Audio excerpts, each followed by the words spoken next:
Kitchen is out of town.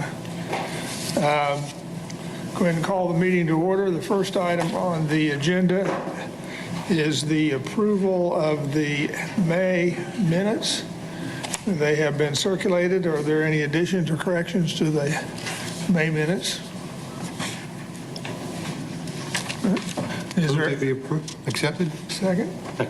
All in favor, say aye. Aye. I also need to make an announcement that Twyla Purdy has been appointed. We can all introduce ourselves to her, but she's been a regular here anyway. Yeah. That's right. So, she's appointed by the mayor, and so she's a new member. Let's go, the public agenda. I did not see any signups on the public agenda. There are a couple folks here. Are you here on the review cases? Or I'm sorry, sir. I'm former police officer Jack Scarlett. right, okay. We'll hold you for the case review.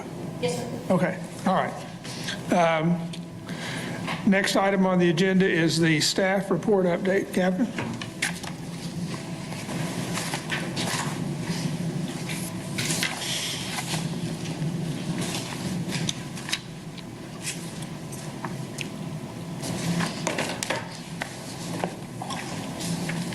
How's everybody today? Right. Good. So I'm going to start with the year-to-date complaints received in PSB. We are at 125 external and 100 internal complaints for year-to-date, totaling 225.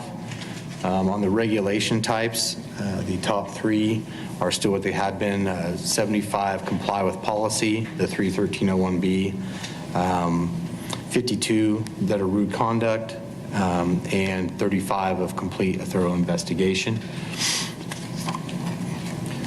Go next to the new complaints, date range of May 1st through May 31st of 2022. For that month of May, we had 22 external complaints, 16 new internal complaints for a total of 38 new complaints. You look through the bureaus and officers, they're spread out through the department as they typically are. With the regulation type again, comply with policy and handling evidence, personal property being the two highest for the month. On the, yes, ma'am. So these are all the bureaus there are? There's nothing else? Yes, there you have 4 patrol bureaus, records bureau, investigations, the central bureau, which would be the traffic bureau, and then administrative services. So yeah, that's inclusive of every bureau that's within the department. Investigations, I see it. Okay, thank you. On the closed complaints for the same date range of May 1st through May 31st of 2022, there were 19 external and 20 internal closed complaints for a total of 39. Of those 39 closed entries, 48 department employees were investigated. Over on the right side with the asterisks is what I'm referring to. On the external findings, back to the left, there were 9 exonerated, 2 non-discipline education, 1 not sustained, 1 resigned under investigation, and 20 unfounded allegations. As you go down just a little bit below that to all the total findings, you have the unfounded, which was the 20, and then to the right of it, the non-discipline education total was 17. On the second page of the closed complaints, as you can see, the total number of employees on our department is 835, and of that was the 48 number of officers that were investigated during that month out of 835. The number 1 regulation on the closed entries was still the comply with policy of 3.1301B. Captain, this is a little bit off the subject, I suppose, but you have identified 661 sworn officers. What's a full complement? Are we low? On officers? Yes, sir. Yes, sir. I want to say we're in the patrol officer rank, is it 30? We have about, just over 700 commissioned officers authorized, but they're not all. Okay, that was what I was asking about. Yes. So we're down by 40 or so. All right. Any other questions? You also circulated the narrative description of the closed cases. Does anyone want to pull any of those cases for review? It's in your green and yellow. Everybody knows on the ongoing and closed, then you have the closed complaints. Any to review for next month that anybody sees. One of the protocols that we adopted was identification of new complaints and the nature of the allegation. And we have a couple, I think, more conduct unbecoming. Could you at some point advise the board of what the essence of those allegations were? At one point, last time we had a little printout on that, but I don't see the printout this time. Yeah, I don't know for sure on that one. With the, Kayla, do you know where that one is at? On the summary of closed complaints. Is that one in here and I'm missing it? It's right down here.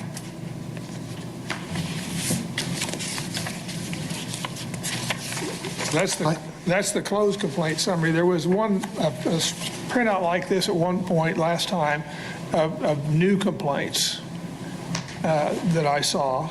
I don't think. Not that I think so. I don't think so.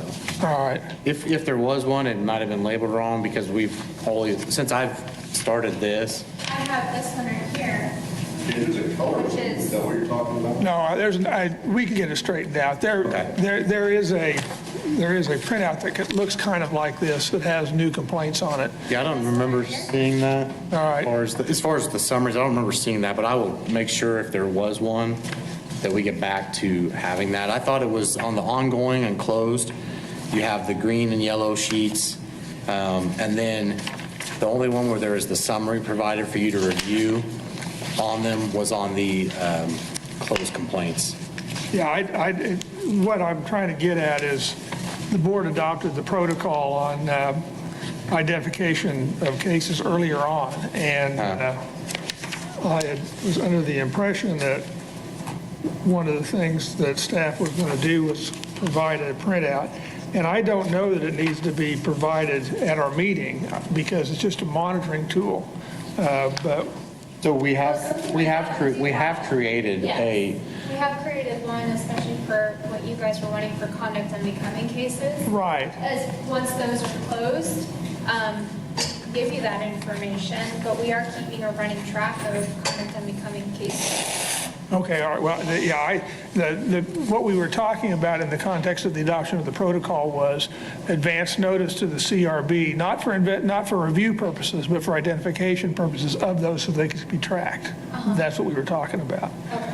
And I believe I have seen a printout like that, but maybe I'm wrong. I don't know if I've ever made one because. I believe we could probably print that and add it to it for it'd just say ongoing, and then you would know it wouldn't be able to be reviewed until it got added to the close. Right, I'm not talking about a distribution to the world. I'm talking about a tracking document, just so that we can keep track of those categories of the more serious I allegations. got you. We do have it, and it can be sent to you.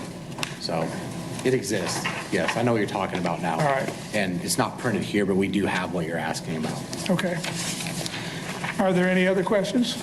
Jay, you were asking about cases to pull for review. There's so many, and when you try to limit it, to our amount of time at these meetings, and you can usually get to a couple, is there a way for some of these that are closed to kind of be pre-screened by, 2 or 3 people, and then we would say, yeah, we do want to go ahead and bring it to the whole board?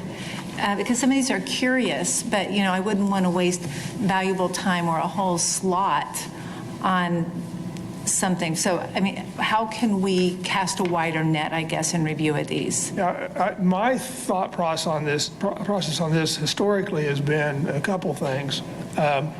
Number one, if it's a case involving excessive force or an allegation of racial discrimination or something like that, we tend to pick those. Our procedures allow for the chief of police to identify cases for us too, but that doesn't usually happen. And then citizens can do it as well. And so we've had recently several citizens say, I want my case reviewed. That's the way we've done it.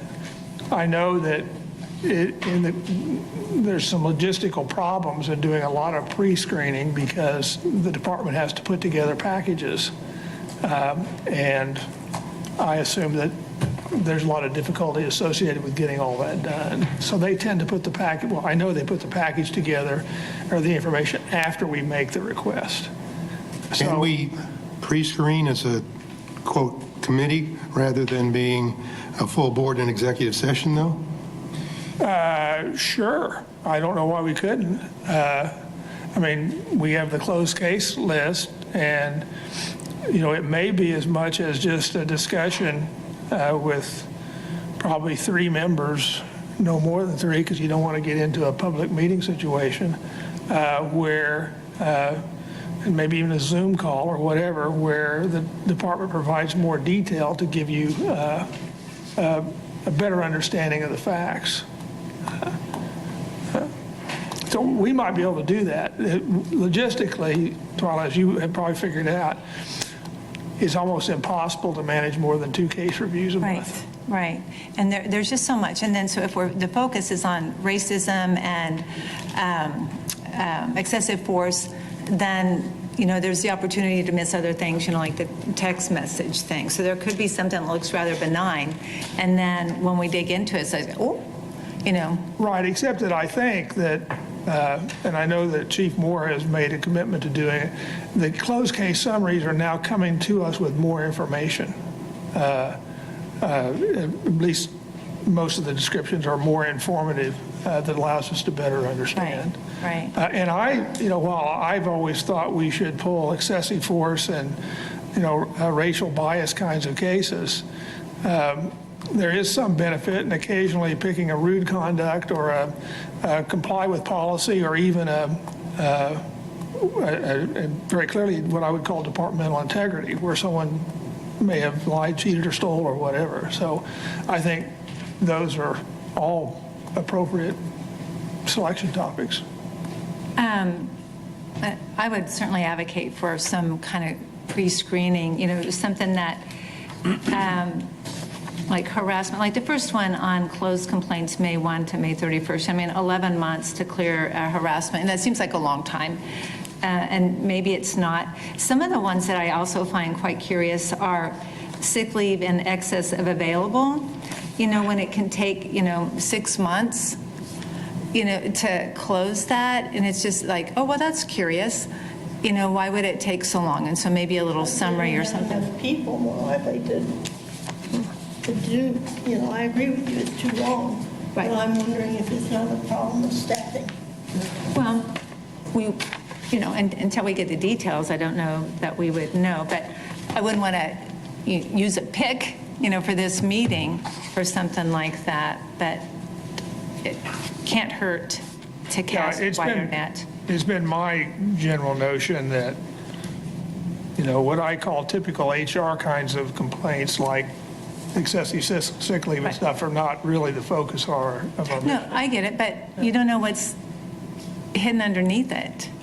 Yeah, I can't remember what the text messages were called, the description, but it sounded probably more benign than actually it was. I It don't was recall. picked up the moment it appeared on the list. Okay.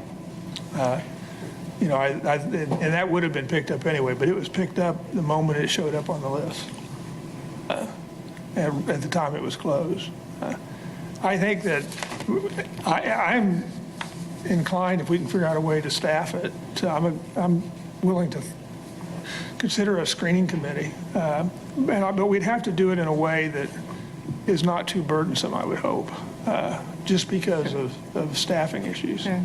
And maybe it's just we identify in advance 3 or 4 cases that you want to ask about and have a Zoom call, and they provide more details to let us have a better understanding. Maybe some mechanism like that might work.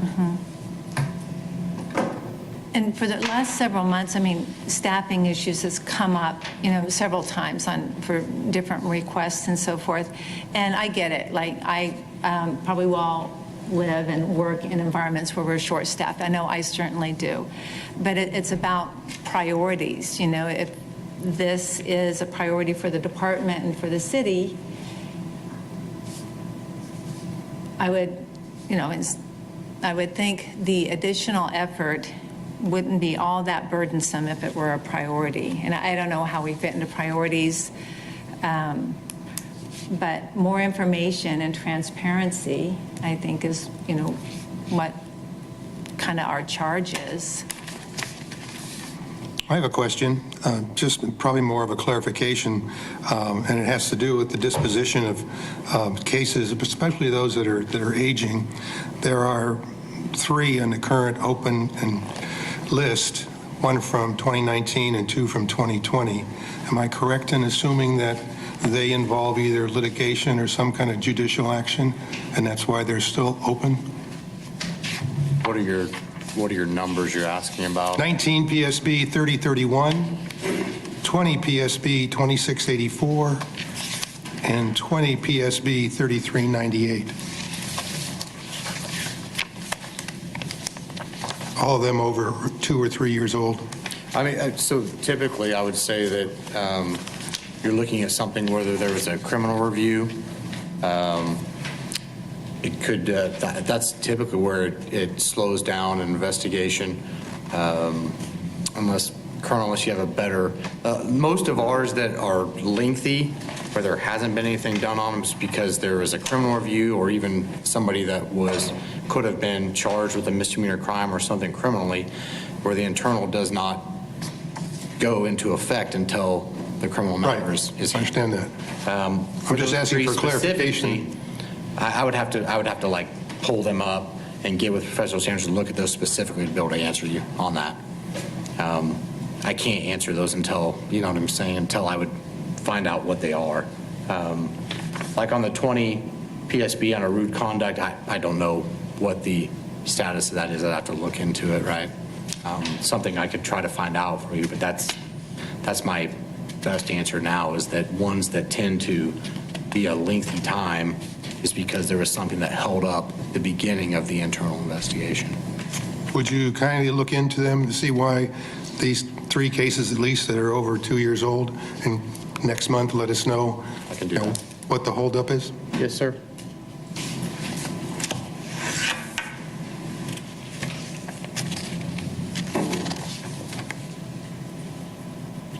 Any other questions or comments?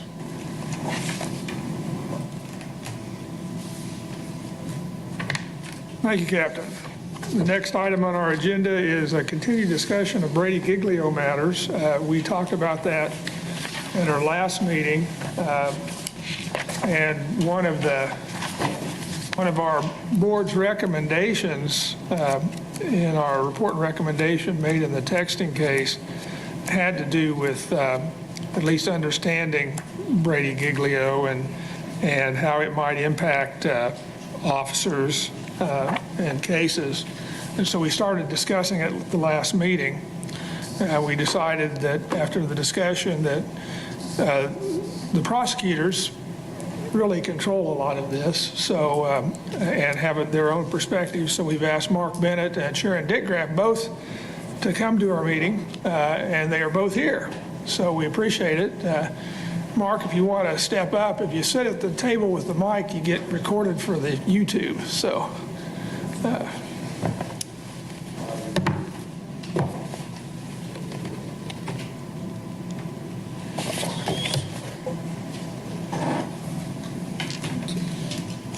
Thank you.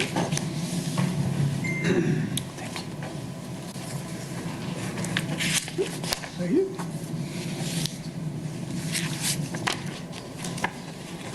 Thank you. Thank you, sir.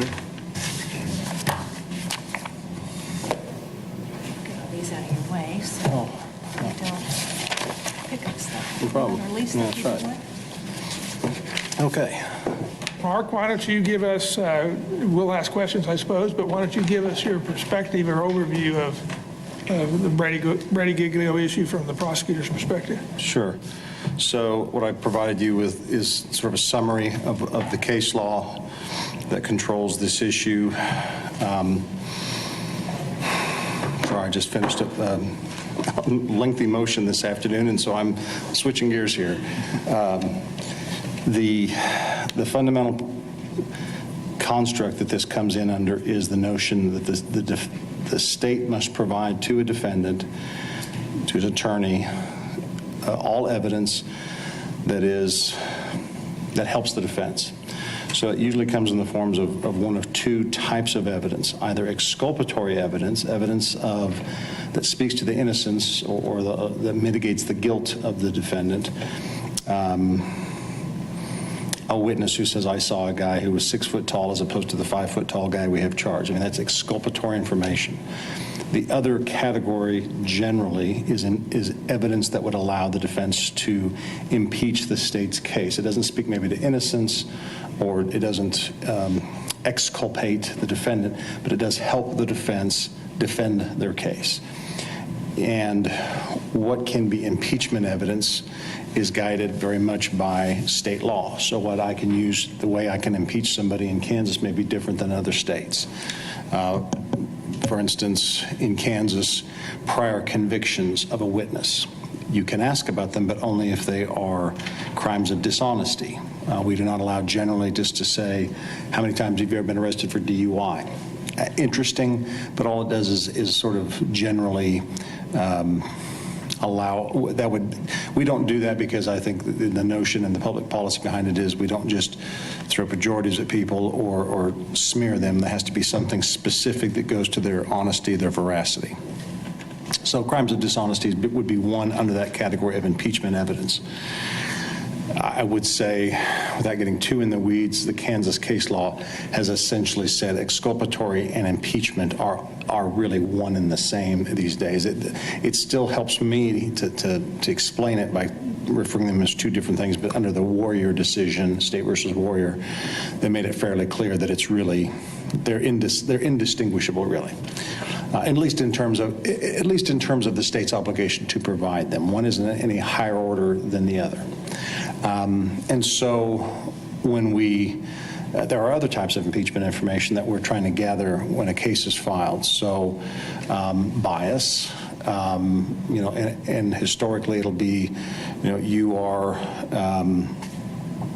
friends with this individual. You're coming in to testify and you're friends with the victim. You are the victim's brother and you claim that your brother-in-law hit your sister, and therefore you can be impeached with your relationship to the victim in the case. It's fairly standard. It goes to bias.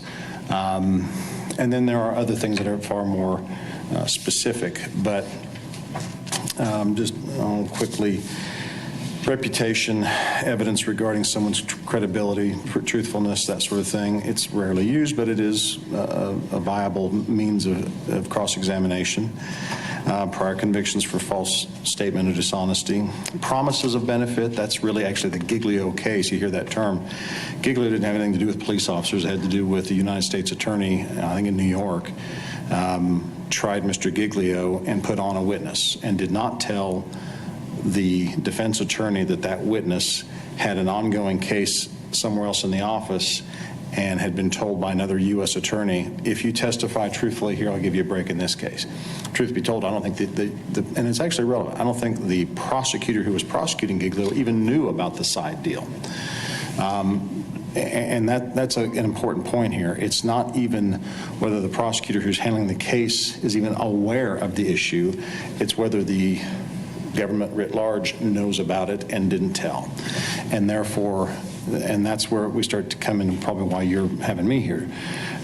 Last couple things would be specific instance of conduct that might be used to attack credibility. Those get pretty difficult to get in. But there's a statute that does not generally allow that, but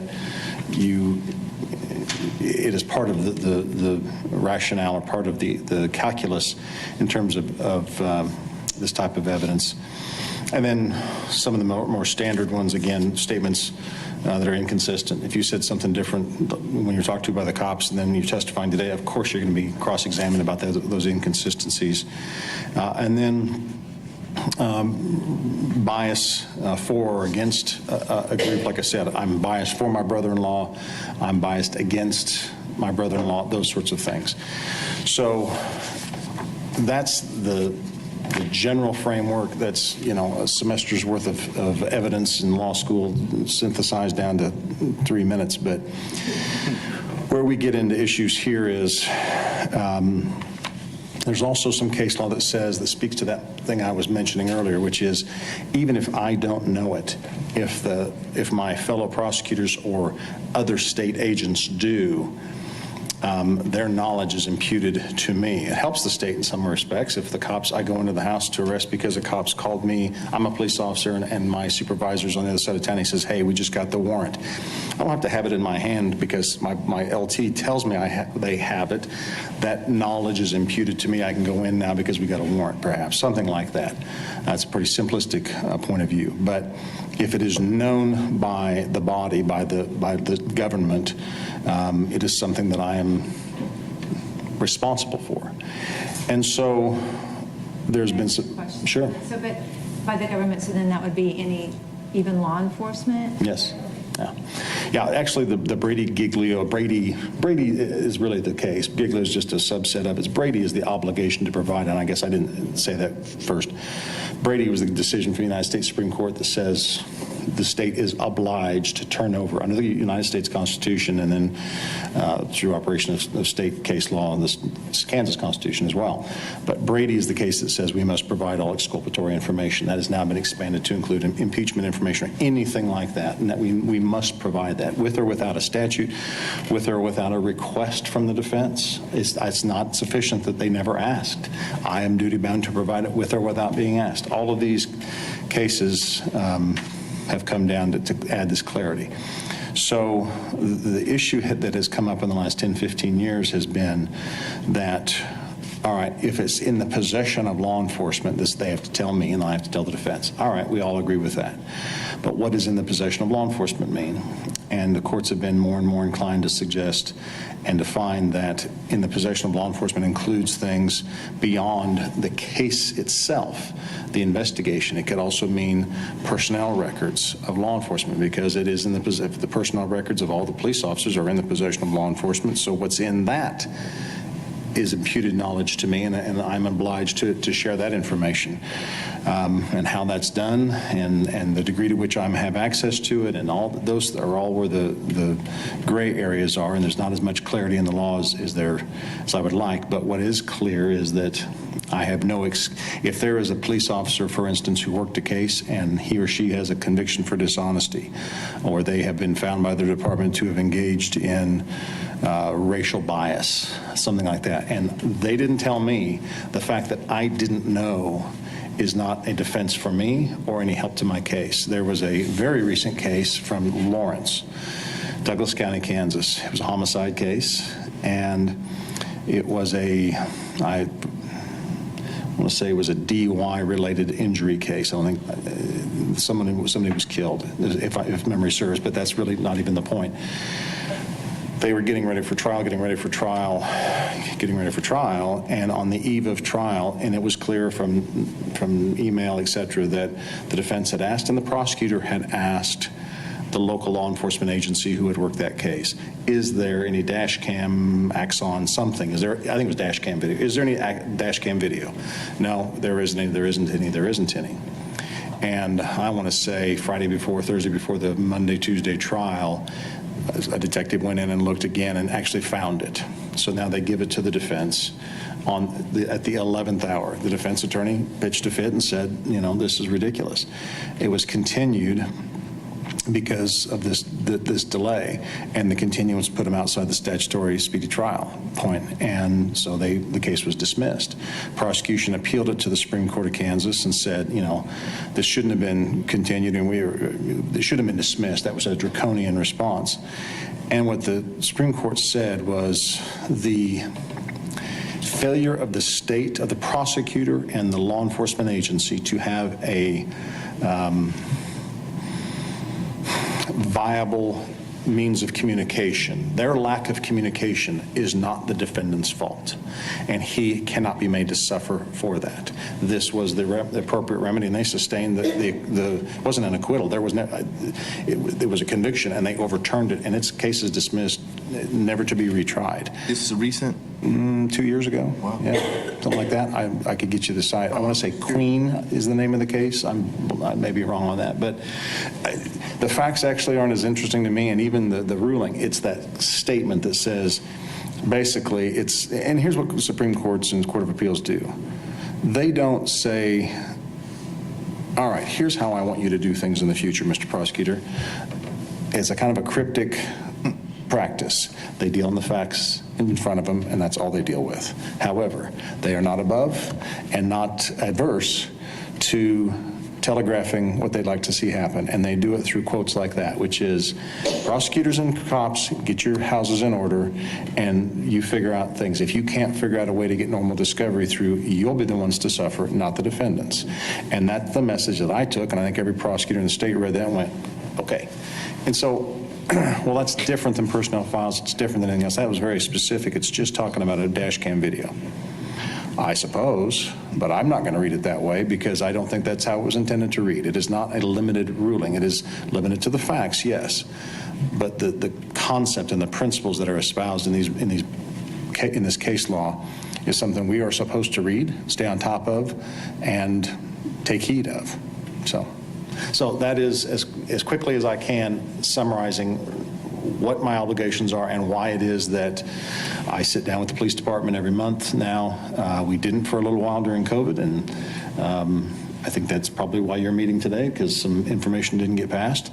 But we're back doing it again, and we, for a very long time, did and are again doing it with city prosecutors, federal prosecutors, and my office, so that all three prosecutorial agencies in this community are getting the same information at the same time, and have the same opportunity to ask questions and make sure no one's missing anything. In that context, how do you do that is it always in the context of a pending case, or is it in the context we have officers who have a problem or have identified as having an issue? For me, it's every officer. I'm looking at the officers, not the cases. The feds have the luxury, because they have a smaller caseload, of looking at it probably more from the point of view of a particular case. Here's my case. Here's the officers who are endorsed. By the way, I don't want to presume anything here. When a case is brought over by a detective, they give us the list of everybody who touched the case, cops, civilians, forensic scientists, whatever, and we endorse them. So there's literally a list for the defense attorney and the defendant to know, here are the witnesses that are used. And if they're not on the list, I can't call them. We file motions to add and endorse witnesses that we missed on the front end. But I'm a federal prosecutor. I can say, here's United States versus Jones. Here's the list of witnesses, and actually we're going to call these 10. Any of these people have any problems, and here's the questions. And they'll send that to the city or the county or Valley Center Police Department, for that matter. They do it on more of a case-by-case basis. I'm filing, several thousand cases a year in both juvenile court, adult court, child needed care, you name it. And we have tens of thousands of cases flowing through our office. I don't have the time or the luxury to do that individually. So what we do is the opposite. I talk to the PSB, IA every month. What open cases do you have against any of your officers? Which ones have been resolved since last month? What are the results? That way, if I know somebody has been sustained by the department for a violation of, if it's from showing up late to work, I don't care. If it's discharging their weapon to shoot a deer that's been hit on the highway, I don't care. But if it's a sustained for veracity, they lied during the course of an internal investigation, racial bias, anything like that, not only do I care, but I go back then and add into our records management system so that I'm trying to eliminate human error. Not just have a list that someone looks at and can miss, but that way there's an attribute next to that person's name, and then if we file a case where they're an endorsed witness, then 2 or 3 things happen. One is that attribute shows up in the records management system. It flags it, so if my assistant district attorney opens up their case to see, they'll see Brady Giglio issue, here's the witness. So my folks should be knowing this. Also, though, even before that happens, because cases change hands, I have a lot of turnover, it also automatically kicks out a letter to the defense attorney as soon as discovery is provided, that's usually within 10 days or so, there is an issue, and here's the officer with the issue. And so it enters my records management system, it flags my attorneys in anticipation of litigation, and then it specifically tells the defense attorney in a letter that goes out on the cover of the discovery packet, here's the situation. Or there is a situation with Officer Jones or Smith. Is there a sunset provision on the list? Do people fall off of it? Not for me. There is in the federal law, there in the federal rules of evidence, they do talk about a 10-year sunset on things like this. I'm not aware of one in Kansas law. In fact, Kansas has some fairly draconian rules with respect to what is impeachment information. And for instance, juvenile adjudications. We are one of the outlier states that say that a juvenile adjudication can be used against you if you are a witness. If you committed a shoplift at 13 or 14, you can be asked about it as an adult, 50 years of age, 60 years of age. You may laugh and think that's ridiculous, but a few years ago, I drafted some legislation for one of our local legislators who wanted that taken off because she felt like it was preventing people with minor indiscretions as juveniles from getting certain jobs, law enforcement jobs for that matter. And it was sent to the judicial what am I trying to say, the Supreme Court's Judicial Council, and they said no, that you are depriving defendants of at least the ability to cross-examine somebody with a prior conviction for dishonesty. So even your shoplift adjudication as a juvenile can be used against you as a witness, couldn't be used against you as a criminal, in a criminal case yourself, but if you were to testify, it would. And so to answer your question, not only is there not a sunset, there's not even a sunset in Kansas. This dates back to 1975 is the case from the United States, or from Kansas Supreme Court.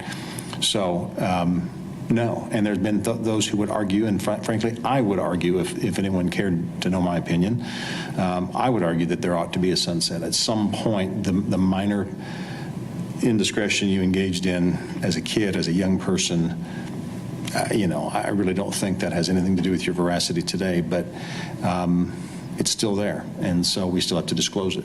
Do you then address that battle in court? I mean, I've seen situations where judges have ruled that there is this event in that person's history, but it is so remote in time that it's no longer credible, no longer. You're making a distinction that I don't have the luxury of making. That's disclosability versus admissibility. Right. And I have to disclose whether, and don't get me wrong, I'll fight like hell to keep 99% of this stuff out of a courtroom. I don't think it's relevant, but that's not the point. I have to disclose it. And once it's disclosed, then I go, now you can't use it. And then we go fight it out in court. And you're right. Most judges will look at that and go, I'm not letting that. You're not going to ask this guy that question. But it doesn't absolve me of the obligation to tell him. No, but the reason I asked that point and raised it is because it is relevant to whether or not you might decide to prosecute a case with somebody with a 20-year-old Brady issue that thinks no longer viable. Yeah, I mean, honestly, I'm not choosing not to charge cases because there's a cop who got a shoplift case and they're 15. That's going to be irrelevant. I'm going to disclose it, but it's not going to keep me from filing a case. I find out that a police officer engaged in racial bias last week while I was on the department. That's going to give me pause. Mark, you mentioned, oh my gosh, I cannot imagine trying to keep up with all of that. It has its moments. Oh, I'm sure. Now, you said something that we're back to doing it again, and I guess that's sharing information between... We were all, there was never a lockdown in communication or a breakdown in communication, but we were not having the monthly meetings because of COVID for 18 months. Right. And it was basically a sort of a handshake agreement. Let me know if there's something I need to know about and keep me up to speed. But, we were at the mask mandates and the federal system, the federal guys were shut down entirely for a very long time. But now we've been doing that, I don't remember, since at least January. We've been at it again. We basically we had a few meetings in 2020. I don't know that we had any in 2021, and since the beginning of 2022, we have been again. And then this list of people, of every person who's touched the case, how do you vet that? I mean, do you look at their personnel records, or you just count on the police department to disclose, or how are those folks vetted? So go back in time, even the previous administration, Mrs. Folston, in the mid-2000s, 2007-ish, something like that, the internal affairs lieutenant, I believe, may have been captain at that point, sat down with, or went through all of those files, and then sat down with a counterpart at the DA's office, Kim Parker, who was the chief deputy district attorney at the time, and they spent the better part of a year or two back and forth. Here's what he's found, historic ones, et cetera, and tried to come up with what we felt like was a plenary review of all of those active personnel files. I can't say that I know for sure that Kim looked through them all.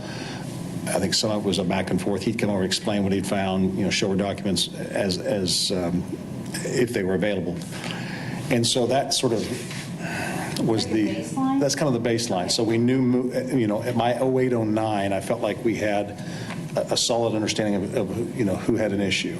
Moving forward, there were some fits and starts keeping that information, but by 2014, when I had taken over in 2013, we started, I can't say for sure, I could get you a date if you really care, but we started talking about it again. I formalized what had been not a written policy, but a practice.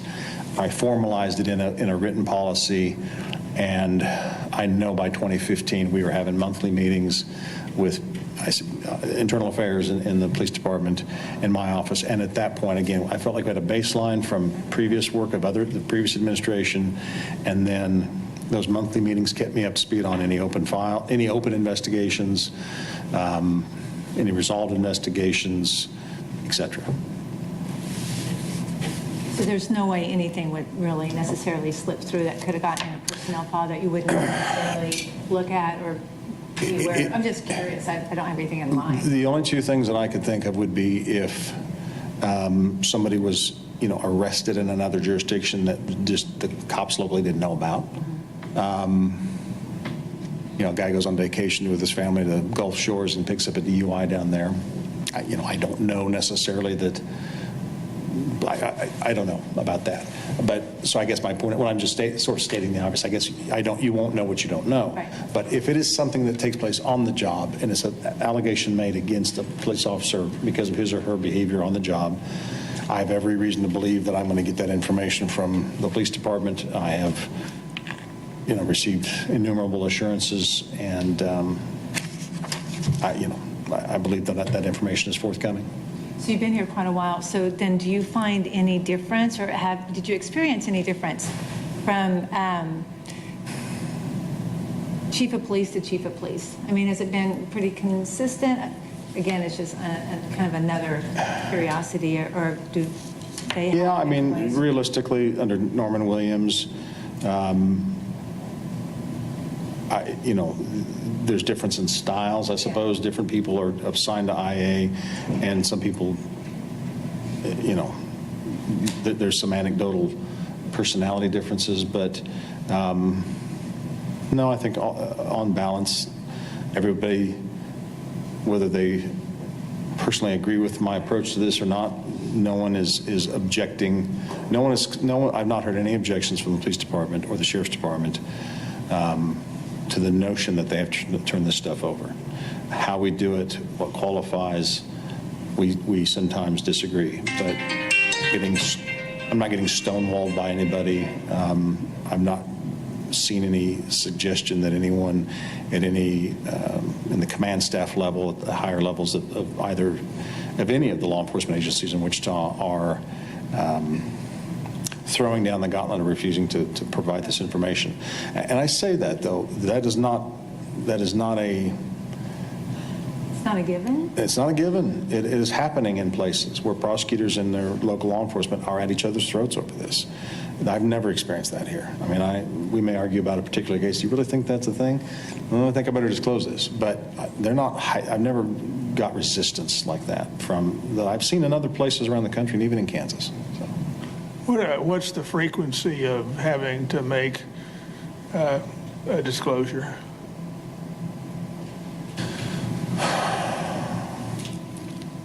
I'd have to go back and look, but I mean, it's not infrequent. I mean, it's, for instance, I have people, I know of probably somewhere in the order of 6 or 7 people who are on the department currently who had a minor thing, a diversion for a misdemeanor as a juvenile that was later expunged. That's not even, there's no, by law, they could come into court and testify that they've never been convicted of a crime. The statute allows an expungement to literally wipe your record clean. And I'm still disclosing it. So it's a disclosure almost by rote, without any consequence to those. And I'm not, should have no consequence to that officer's career. A lot of these guys, when they did something stupid as a kid, the interaction they had with law enforcement and the criminal justice system, what made them want to be a cop. So yeah, those, I'm probably disclosing that with great frequency. But the ones, for instance, we've had some police officers who were arrested for crimes, a stalking or a battery or something like that. Oddly enough, battery is not a crime of dishonesty. So I wouldn't have to disclose that for that reason, but I would disclose a pending case, and I would have to, they're probably going to lose their C-post certification. I'd have to disclose the fact that they've been disciplined. So, yeah.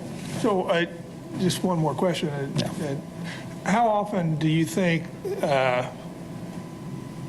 your obligation to disclose and the disclosure both is material in the sense that it either caused you not to prosecute or caused you to believe that there would be an issue with the prosecution because of the officer's conduct? If I know going into it, I'm far less likely to have an issue because I can look and say, okay, this officer, cops have been working a case for a month and a half, and in the last 6 weeks, that officer picked up a stalking charge against his girlfriend. The department has suspended him without pay. We're looking at the case, and last night we decided, 2 days ago we charged it. I have to disclose that. But he also he was a part of that case that they had been working for 6 weeks. All right, who else picked up evidence? Who else was there? We can work around, I'll disclose it, but I'll just cut the guy out. And we can still move forward and achieve justice for that victim just by cutting him out. The harder ones are, and I don't think I've made any secret of this, but the situation that brought about the text issue. That really initially involved and primarily involved a sheriff's detective or lieutenant, and I found out pretty early what he had done and what 2 of his counterparts in the sheriff's department had done. I had to go back and look at their historic cases and other pending cases. If they were the only person involved in a traffic stop, it's just them on the side of the road with somebody, I'm dumping the case. It's just not worth litigating somebody's traffic stop, and even a DUI. Now, if somebody was a victim of someone was hurt, we had to dig deeper. But yeah, I'll dismiss those kind of cases. If it's somebody, it depends on the severity of the crime, depends on the severity of the action on the part of the officer. So You have a lot of latitude, though, with making that decision. correct. It's called prosecutorial discretion. And if it's historic, I don't even know how you would handle that. That was a question I asked myself and said about a year ago. What I did is I hired 2 retired judges and asked them if they would come in, and they reviewed hundreds of cases, and I asked them to look at it. Here's what these guys have been accused of doing. Look at these cases. If you were a judge, and I don't have to play it, they were judges, they retired, spent 20 years on the bench each, and I brought to you as a defense attorney this new information about this case. Is there anything that gives you pause to think that would give rise to a viable basis to set aside a plea to believe that there were, race, ethnic, homophobic bias, just a whole litany of biases would have impacted what am I trying to say? Your faith in that conviction. And they reviewed them all, and there was really only one case where any of these guys even testified, which was lucky for me. But it took them weeks to do this, and they reviewed it. That was the only way I knew to do it. So. Any other questions? We have Sharon Dickgraff, too. Mark, I appreciate your I'd be happy to cede the floor to Sharon. Get the seat. We'll have Sharon speak about how the law department interacts on this issue.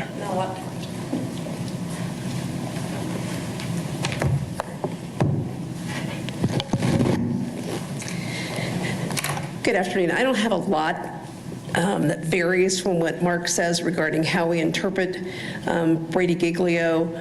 We meet with both the U.S. Attorney as well as the District Attorney to get information from the police department. I think the big difference that we have in our office is the process, is that most of our charges are police-laid rather than prosecutor-laid charges. So determining what officer filed the case can be challenging. Recently, the municipal court got a new computer system, which has helped us from the standpoint of once a case can be reviewed, we can then note on a computerized system that there is a concern with a particular officer and that a disclosure needs to be made. So I think that the new computer system will greatly improve the timeliness of those disclosures to the defense bar. As far as what is Brady Giglio, we're pretty much on the same page as Mr. Bennett's office. Truth and veracity, bias, anything that's exculpatory, that information is then disclosed to the defense attorneys. Like in Mark's cases, we always disclose, and then it's up to the court to determine whether or not it's relevant. We have the same types of issues that Mark has if it's a conviction for a petty theft or something that was diverted when they were juvenile. Most of our judges aren't interested in letting the defense attorney cross-examine someone for something that's 40, 30 years old. So much the same system. Our volume is, of course, much higher than even Mark's is when you include traffic tickets and speeding tickets. So the computerized system will be of a great benefit to our office to continue to meet those obligations. Sharon, I am so naive to this.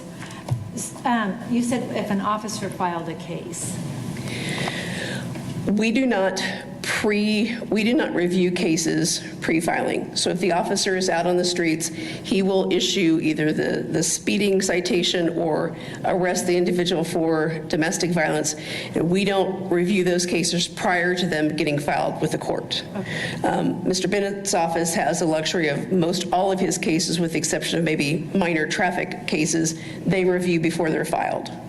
So our office then, once those appear on a docket, will review those cases, do the background checks on the officers and witnesses, and make sure that any information that is pertinent and relevant is then given to the defense attorney or the pro se defendant. That helps me so much. Thank you. Now, is there a list, and Mark, I'm going to have to ask you this too, like, is there a list of folks that give you pause or, I mean, you would have to disclose a lot of folks, but maybe you wouldn't ever ask them to testify. And is that available through the Kansas Open Records Act?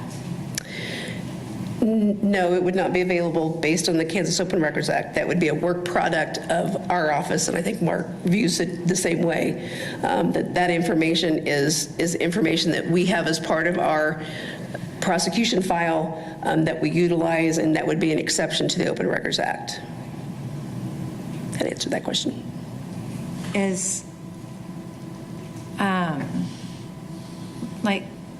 Well, how do we know, like, if the fellas that were part of that text thing, I guess it's just would never be up for us to know. Well, I guess, yeah, I don't know. it has to be a determination as to whether or not there was an incident involving racial bias or dishonesty. Yes. The individuals involved and the U.S. attorneys and Mr. Bennett's office and myself looked at those cases and determined whether or not the actions of the officers of the police department fit within that criteria of things that needed to be disclosed, whether there was a separate criteria that just from our office's standpoint we wanted to take a deeper look at. As far as where those folks fall within those categories, that's really going to be considered the office's work products of each of the individual agencies. And I don't want to speak for Mark, but that would be my interpretation of based on my work with the Open Records Act. So in other words, I mean, the public wouldn't necessarily know. Based on the current practices and policies, they would not. Does, if you know, and this may be more administrative to the police department as opposed to the law department, but does the department take into consideration the Brady Giglio issues in assignments of officers and their duties? In other words, they don't do investigations, or they don't do this because they have an issue? I'm going to defer to the police department. At this point, I do not believe they do. Jay, that's kind of a difficult question to ask without specific parameter guidelines to go with it. I would tell you that in all probability, someone that's put on the Brady Gateway list would not retain employment with the Wichita Police Department. Because at one point, there was a policy that said that, but it got changed. I think the problem with the policy is it was just implemented without vetting. And I don't know if anybody's ever really gone back there, but when you look at what it takes to be Brady Giglio on the Wichita Police Department, I don't recall anybody with a veracity issue that was not terminated. At least in the last 10, 15 years I've been involved. Perhaps if someone had a DUI, I don't speak for the prosecutors, I don't know what they do. They have to disclose, it's up to them. But if somebody had a DUI, we probably would not terminate them, and the prosecutors can disclose that accordingly. Right, I mean, I recognize that, there's got to be a scale of how you administer the problem, because there are certain things that you just know the officer's been, well, if an officer's convicted for lying, I mean, that's determined, that by itself, even not being on the list, that's a reason to be terminated. But there are those kinds of issues, and then there's those remote in time and other kinds of issues that maybe shouldn't impair the officer's ability to be involved. You still have to make the disclosure. But we had some discussion at the last meeting about whether there was a list or was not a list, and apparently maybe there isn't a list in the department, but there is a list in the prosecutor's office, it looks like. Police department that I'm aware of, to the extent I'm aware of, does not keep a list. Right. A formal list that says officer so-and-so. Informally, once the prosecutors have told me, Officer Smith's on the list, I know it in my head he's on the list. I don't keep a separate list of that. It's just collective knowledge, I guess, over time. I would have a pretty good recollection of who's on that list. I'm not really following all that. Could you say that again? I mean, there is a list, there's not a list, they would be fired. Not a list. It's just all in your head? Yeah, I don't want to confuse anybody, Father. We do not, that I'm aware of, we do not have a list. I've never seen a list from the Wichita Police Department that says these people are on Brady Giglio. Right. I'm not aware of one. During my time and my experience of meeting with the prosecutors, as you heard Mark mention, we would meet monthly and we Right. would discuss these cases. And if Mark would tell me, okay, I think this person is going to be on my list and they're going to be Brady disclosable, then I would know the next time I dealt with that officer that they're on Mark's list. But I'm not keeping a separate list. I would just know that Mark feels he has to disclose this because that's what he told me. Right, Does okay. that make more sense? Yeah, it does. So are you the only one then that meets with Mark? No. No, there's usually 2 or 3 people, and it's over time, it changes. It's going to be the PSV investigator, the executive officer, or the captain that may be associated with the Professional Standards Bureau. And right now, we're back to including a deputy chief in those meetings as well. And some of the Chief Morgan attended at least one that I know of. What do you mean by right now? When did it change and why? Well, I think that, as Mark kind of explained, there was a period of time where due to COVID and some of the restrictions that they weren't meeting in person. Mm-hmm. And we have gone back to the meeting in person where we sit at the same table in the same room at the same time and discuss the cases. But you made it sound like the deputy chief wasn't involved at one point, and then, The deputy chief has not Always been involved. traditionally been involved in that meeting. so when did it change and why? Well, I think it changed right now because, again, we found out that we weren't having the meetings in person. I wasn't aware of that. That was an issue of concern to me. I can't speak for Chief Moore. He'd have to answer that for himself. I think that, we looked at, hey, we've got to get back on track. We need to sit down with our professional partners in this regard, and we need to try to get this back to working the way that I believe all of us intended for it to work. What led to the deputy chief being added to the group? You'll have to ask Chief Moore. Is it And the same earlier, day? there was a comment that was made about latitude, and I just want to be clear. Latitude within the context of the laws that we're governed by or that you're held to, not necessarily your own thoughts, correct? Right. Okay, because that made it sound like you just kind of namby-pamby, do what you want. No, we don't, we have to look at the facts and circumstances of the case that we're prosecuting, as well as the background for the officers and/or witnesses that we're intending to call. So is there some discretion as to whether or not that person or that disclosure should be made? Some discretion. But I think, as Mr. Bennett said, we err on the side of disclosing everything. And then if there's an issue about admissibility, that's a secondary issue. So I think there is some discretion, but we certainly err on the side of disclosing whatever we have. Okay. All right, any other questions?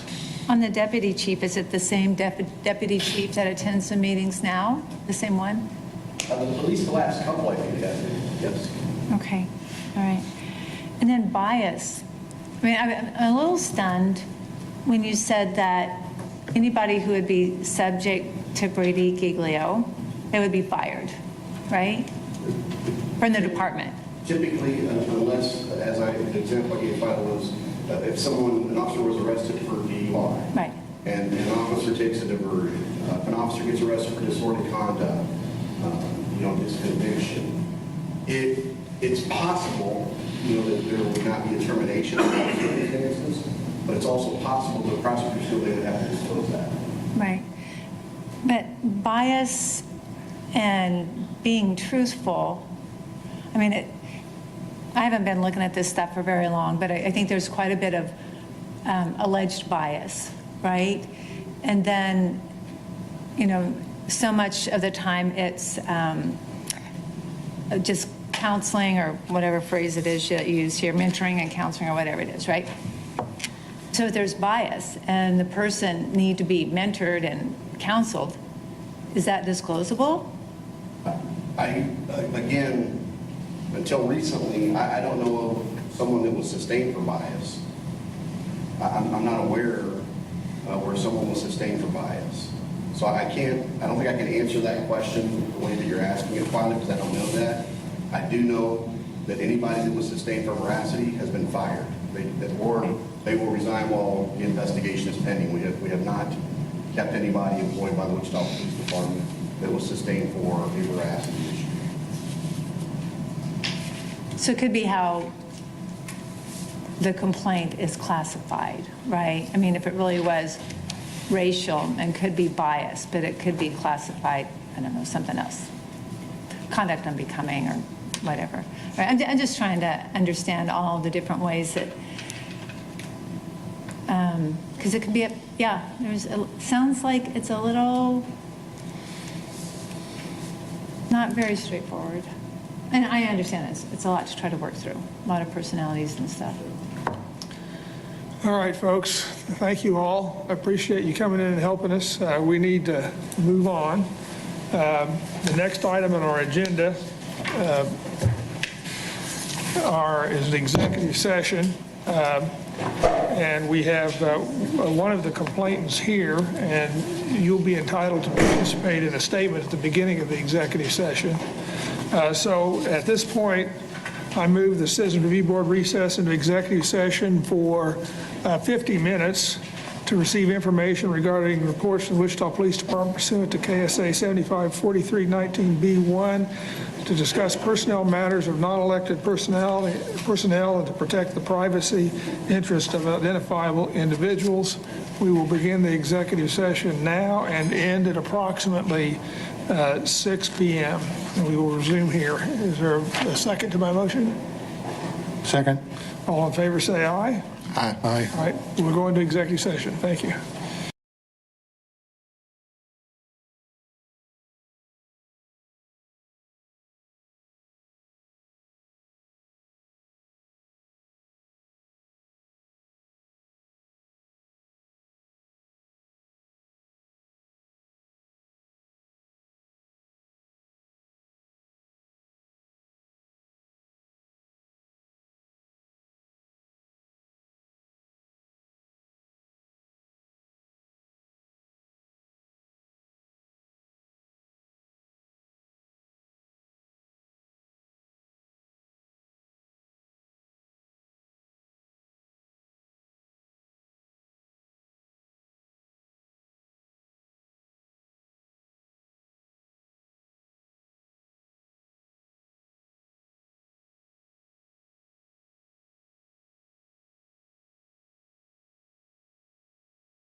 non-public session. Is there any new business? One of the issues we need to talk about is our next meeting. I think it's time to invite the chief and maybe someone from the city manager's office in to talk about the response to our report. And I would make that the next major agenda item at the July meeting. Anybody have any other suggestions? Well, if I'm not reappointed, I'm certainly enjoyed being on the board. Well, sure, yeah, absolutely. I don't know whether, I just asked Jennifer, we don't know the status of any additional appointments. So Well, I've heard nothing, so. Letter in the mail that I was reading. all of the city manager appointments got made. Oh, okay. Yeah. But the city manager only had 6 appointments. So the remainder are appointments from council. Okay. So from the mayor and the city council. And Twyla got the mayor's appointment, so. So we're waiting on 5 other appointments, or 6 other appointments, I guess, so. So on the next agenda, can we revisit maybe a policy or a path to screen more of these cases? Because I would certainly volunteer to be one of the 3 people Right. to screen things so we cast a wide net. We could put that on the agenda. Why don't,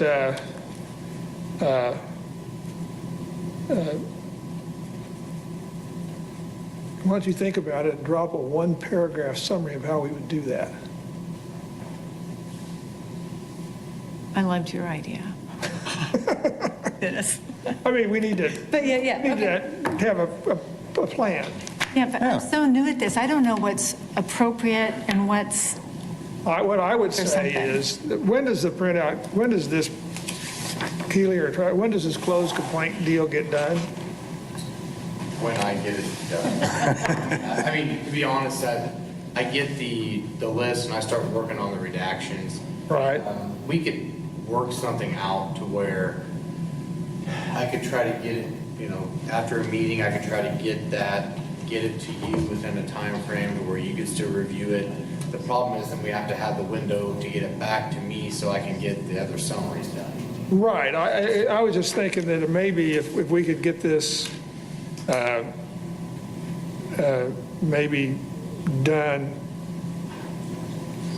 2 weeks in advance of a meeting, and then we would maybe have a committee that schedules a Zoom meeting with you or something, and you could share more details about, I don't know how much more details you know about these other than what's on the And that's the problem, is I'm taking a part that just has names in it, Right. and redacting it to no names in it.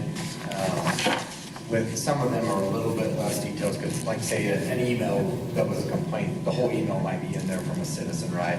Where I have to redact that down. Right. But the problem is, to be honest, I would need time then, Right. once you wanted to know, I have to do the research, because I'm not knowledgeable on any of it. right. I didn't investigate them. Well, there could be one that might. Right. But out of 40, I don't know the details of any of them. I'm taking a statement and redacting it down to something that goes into that. Well, I mean, I've seen this, the way you folks are doing it now has more detail than it was, Yeah. which is very helpful. The unredacted version, is this very similar to the unredacted version except for the deletion of names? Is that, Yes. that's what I thought. It's the same format. I'm looking at one and taking names out and reformatting it to the. Right. Okay, so you don't have much more information than this. All right. What about PSB? Is it something, I mean, don't they have all the information? Well, I mean, I guess it's what do you, if you're looking at a screening process, that's going to be something that you would need to determine how you wanted to do that. I can get you that form, or that spreadsheet sooner, yes. I can work on trying to get that to you 2 weeks before the meeting. Why don't we just do that? Why don't we say if we have a target date 2 weeks before the meeting, and then people can look at it and use that information to perhaps formulate additional questions. I guess that my only request would be then to maybe we're going to be a month behind, but then if you have more time to review those, assuming that we can release this out outside of the meeting, I don't know for sure on that. You can, yeah. So if that's the case, then you would have more time to look at them prior to. Then when you told me which ones you wanted to look at, I could then set them for the next beyond that. Right, we're not, I don't think we're saying we'll identify a week in front of the meeting, a case for review at the next meeting. I think we're saying we'd like to have a better understanding of the cases we want to review. And so you'd literally have perhaps 6 weeks' notice as opposed to 4 weeks' notice. Yeah. Spreadsheet, I can get you 2 weeks before, so you have time to review it before a meeting. Well, is this, well, I guess we can try it, right? I don't know if the spreadsheet's enough, and I'm not accustomed yet to what comes in these, I mean, I was thinking kind of the whole report, and then we would look at it and say, well, I guess, no, right, it couldn't be the whole report, right? You will get that to be the ultimate what you would get if you look at it. There's already more there from what I understand. Then it used to just be a number with a conclusion, and that's what you're choosing from. We have given you now the synopsis, but that is the extent of what you will have to do. Well, then we're not gaining anything, right? Because I can read it today. I mean, the whole point was to look at more of them without. You didn't have enough time, which I thought was your question today. You said, well, how are we supposed to pick all through these? Not having enough time to meet it. That's what you would gain, is more time to look at them and request them. Now, if you come to the meeting and you request, I would like to see more on these 6, you then have to figure out how to space those out down the road so there's time to review all of them. Okay, yeah, so there is a miscommunication then. It's not about not having enough time to read this. That's not the problem, because we could print this off early. I mean, whenever it gets posted to the website or whatever. It's about digging in, getting more information and say, so that, because I'm really curious why it takes 11 months, to clear a harassment, but I don't want to burn one of the 2 precious ones we get at this meeting, right? These are more administrative, and just to get into them and get a better feel for what's going on. That's honestly a board question for people. Yeah, and that was my intent. I don't know that answer. We've talked a little bit about the delays and why they take long, and there's lots of reasons. It may be that we can circulate this list 2 weeks in advance, and that if there are questions about those natures, we can flag them. And Twyla, you can send an email. The board members cannot discuss among themselves by email and reach any resolution. That's a violation of open meetings. But we can. I was well trained. Thank you. But we can, raise questions and submit them to staff or whatever, or to me or what, and then we can circulate around and get the information together. And so, if there's particular this says this was pick one here. Complaint about PSB documentation was not completed, related to civil matter. What was the underlying fact or whatever? Why did it take 10 months to do that? And maybe that's the kind of thing that an inquiry can be made to PSB and a 1-paragraph answer obtained. And if we don't do that a lot, there'd be time to get that done, maybe. No, I like it. I don't think we could cover 40 every. No.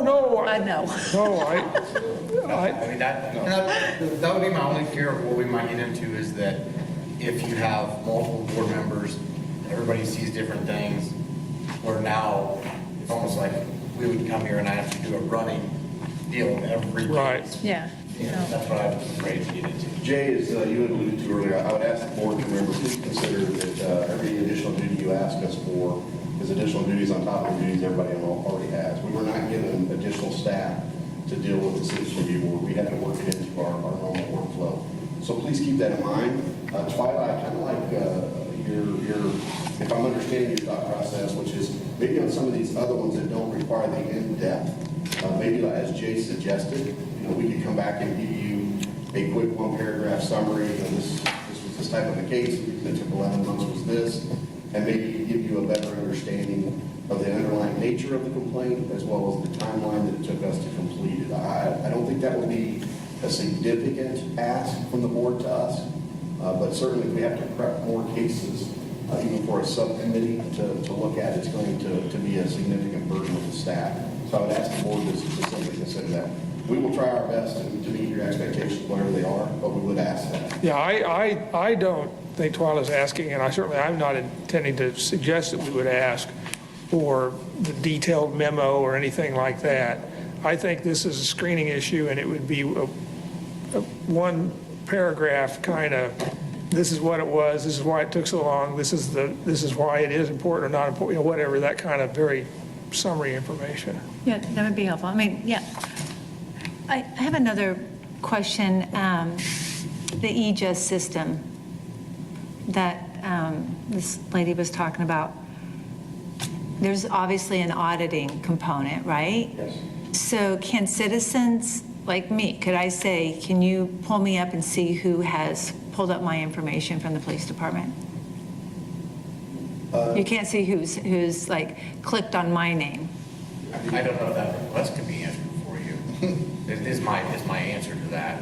You can request that, and we can probably, yes, internally.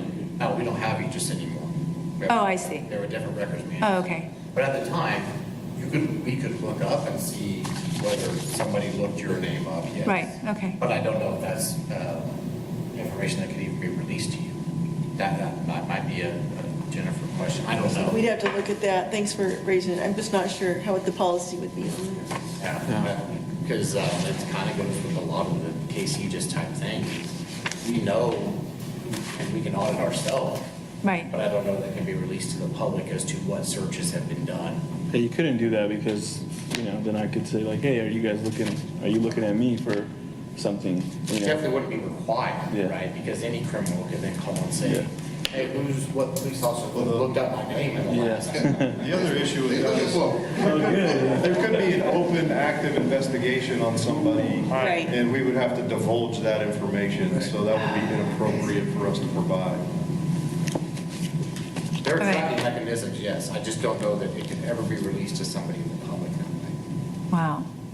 I mean, a lot So of, if somebody were to become a target of someone in the department, or somebody's curious of where I live or stuff like that, I will never know who's looking at my Not personal necessarily. information. If you were to make an internal complaint, right, against something specific, and then it was investigated by PSB or by our internal department, and we determined that somebody was looking up your stuff for something that was not police related or case related, then you would find out that way, yes, because you would have been an internal complainant on our department. Similar to the situation with Officer Rutledge, or former Officer Rutledge.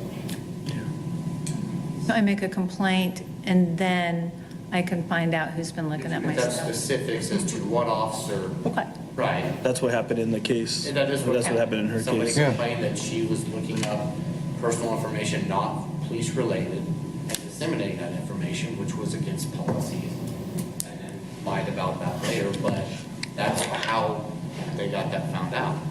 I'm just curious, so why was she looking for it?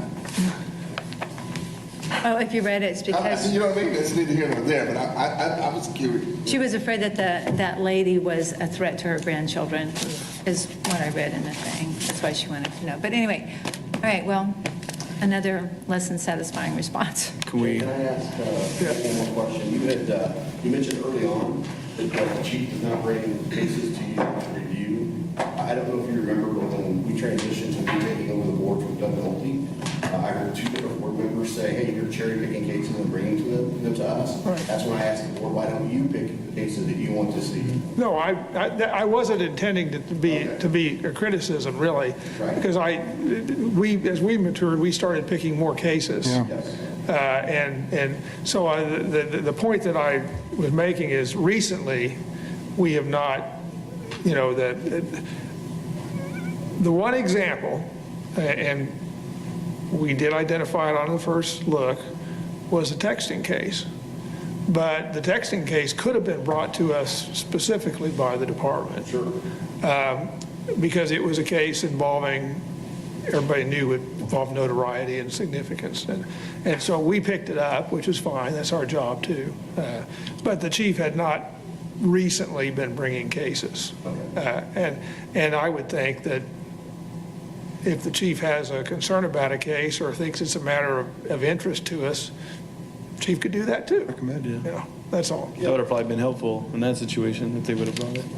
So I don't want to be critical because there's only so many cases we can do. And as Twyla points out, picking the right one is sometimes by happenstance, perhaps. So, Well, I'll certainly take that feedback to the chief. I don't, again, as I told you when this first came up, I don't believe that it was ever our intent not to have you review that. I always felt that the board would review that. And again, if you look at the language, when you see one that sticks out to you, which, texting, inappropriate text messages isn't rude conduct, it isn't late reported, didn't have sick leave, so. right, I was confident it was going to catch your attention. well, I believe that it did catch our attention, and I don't think that the department was doing anything wrong in the way that got presented. And I think our report and recommendation made that clear. We thought the department was forthcoming in the way it was presented to us. So, yeah, that's not an issue. Is there a motion to adjourn? So moved. Is there a second? Second. All in favor, say aye. Thank you. Aye. I need all the PD police to stick around.